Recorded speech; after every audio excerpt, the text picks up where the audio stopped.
मुंबई पुणे द्रुतगती मार्गावर शनिवार दिनांक 24 मे रोजी दुपारी 4च्या सुमारास भीषण अपघात झाला असून यात 2 महिलांचा मृत्यू झाला आहे तर 5 जण जखमी झाले आहेत.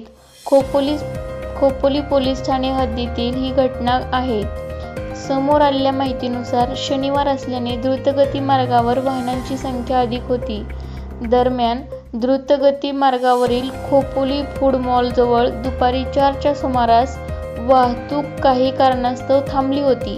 त्याचवेळी पुण्यातून मुंबईच्या दिशेने एक ट्रेलर भरधाव वेगाने आला. या ट्रेलरने इर्टिगा गाडीला धडक दिली. नंतर सियाज कार, ह्युंदाई कार आणि बसला ठोकर दिली. त्यानंतर एका स्विफ्ट कारला पाठीमागून जोराची धडक दिली. तेव्हा ही स्विफ्ट कार समोरील बसला जाऊन धडकली. स्विफ्ट कार बसच्या पाठीमागील केबिनच्या आत घुसल्याने कारमधील प्रवासी अक्षरशः चिरडले गेले. यात स्विफ्ट चालक व 2 महिला गंभीर जखमी झाल्या. परंतु कारमधील अन्य महिला अश्विनी अक्षय हळदणकर वय अंदाजे 30 वर्ष आणि 17 वर्षीय मुलगी श्रेया संतोष अवताडे यांचा जागीच मृत्यू झाला.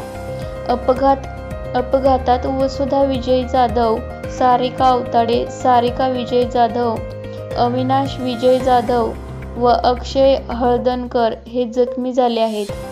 अपघातामुळे पुण्याहून मुंबईकडे जाणारी वाहतूक विस्कळीत झाली होती.